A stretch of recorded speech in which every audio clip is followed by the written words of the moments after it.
All right, moving on to the second piece of content here. We have Salehe Bembury, who is now at Versace, if I'm not mistaken, if that's correct.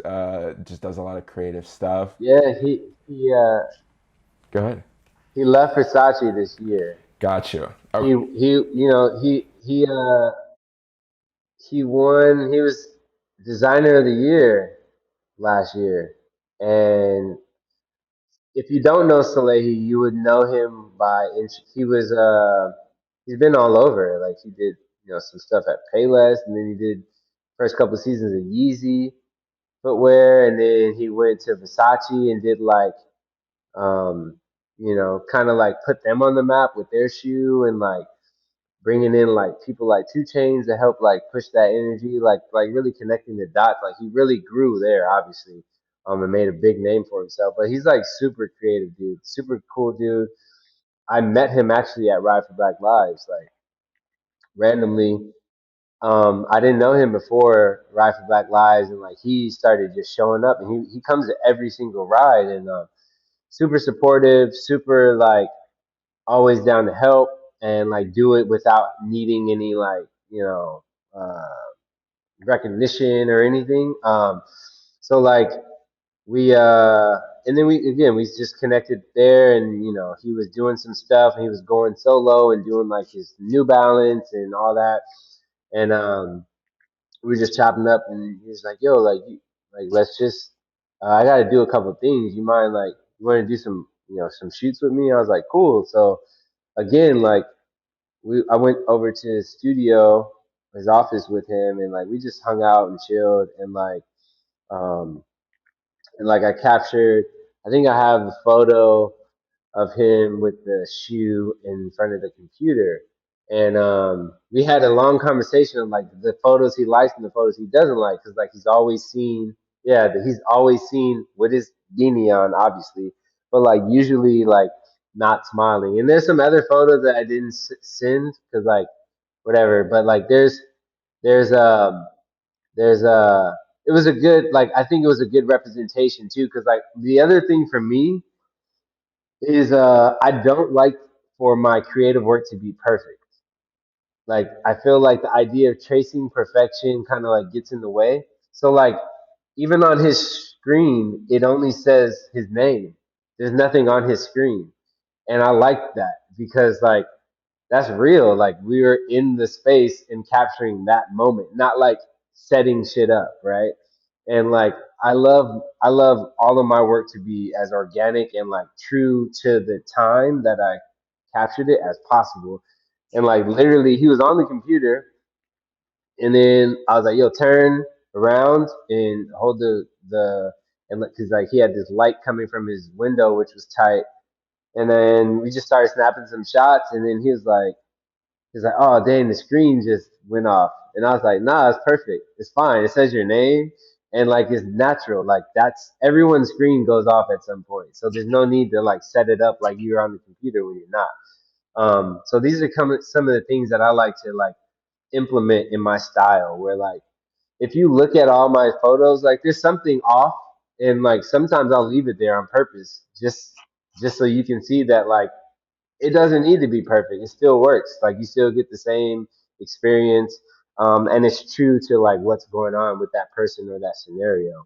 Um, so it's good. And again, like for me, like it's been a blessing to be able to like document history. Like when you think about, for instance, like my favorite photographer when I started like really diving into photography was is Julius Schulman.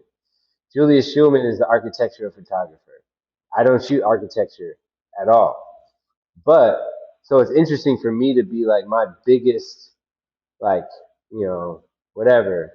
Like the person that I put on the pedestal of photography is Julius Schulman. And I think that helps me too, because like I studied his work a lot and understand the structure, right? And like lines and depth and scale.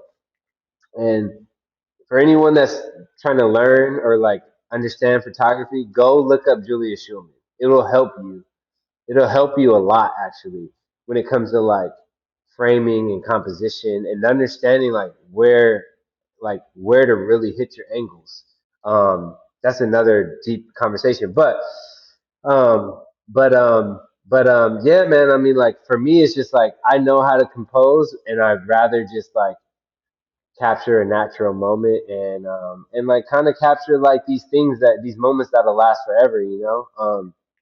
And for these people all over, you know, all the people that have shot, like you know, being able to document and like carry their legacy on and like exude their energy and emotion, I think is just something cool about that for you to be able to do that and like have a good time doing it and you know maybe pay your bills on it as well. Like that's super tight. You can't go wrong with that, you know? Yeah, and I love how you guys connected just on some super like just something you guys were both passionate about. You know, it wasn't even like, yo, let's try to connect for a business purpose or whatever. It was literally like two people doing something that they love because it was like something they're passionate about, and it's like, oh, we also do this, that, and we can work together. You know, it wasn't like it's not as Exactly. forced or anything.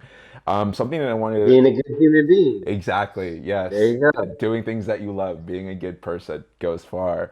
You mentioned that you don't like your photos or your final images to be perfect, and it's very much just like this is a moment and I'm capturing it. So how does your preparation for a shoot like such as this like lead to that? Is it like you kind of just know what you're doing, what you're supposed to be capturing, and then so you show up and then you do it, or like, well, yeah, what is walk us through your preparation for everything?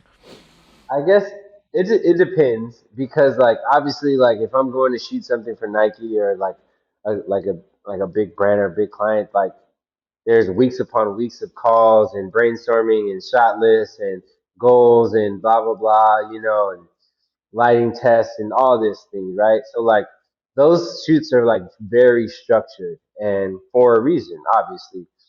And whenever I have the chance for it not to be as structured as that, I take that advantage of that because I feel again like the idea of like that structure sometimes constrains and boxes the creativity and just the feeling and the vibe for everybody.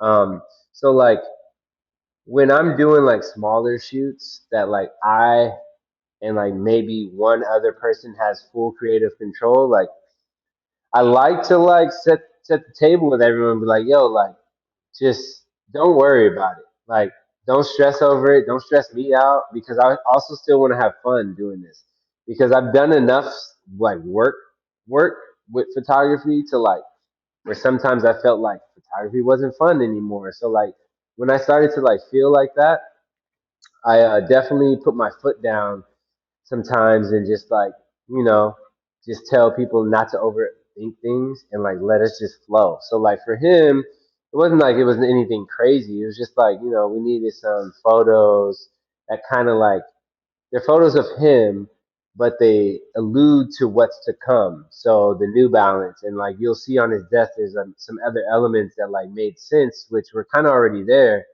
um but like it was like this idea of like cool, let me come to the office and I'll just see what it looks like for the first time.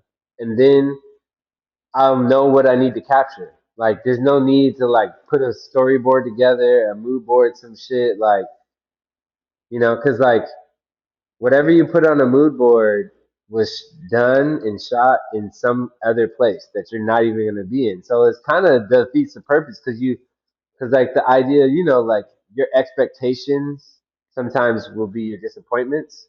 So like that's also true in creativity. And you got to be willing to like flow and adjust and you know and be nimble. And that's the beauty of creativity because like you know you can solve a problem all the time with your mind. Um, and your tools by like just showing up and like being ready to go. So like that was the approach on this one to be honest. It was just like yo like I just wanted a couple photos of me and I want the stuff that I'm working on in the next couple months to be in it.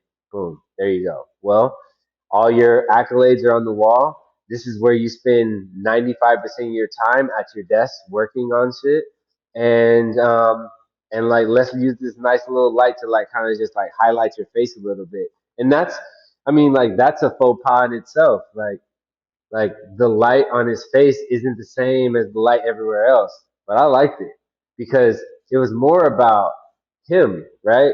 And everything else is like a little darker, but you're looking at him. So like, and that was the focus. So I think those kind of like natural like contrast and those natural imperfections like are super tight for my style at least, Yeah, fully agreed. No, and I mean, it goes without saying. Like, look at the photo; it's great. So yeah, I kill this for sure. I have to ask. I have to ask because I know someone in the comments is going to be like, "What kind of camera does he use?" But I personally don't subscribe to like you need to shoot on a certain camera. But walk us through your setup. What are you shooting on usually? Man, I hate that question. Yeah, same. All right, I get it, like, but whatever. I have a 5D Mark III that I've had since 2014. Sick. And that's it. That's all you need to know. Moving on.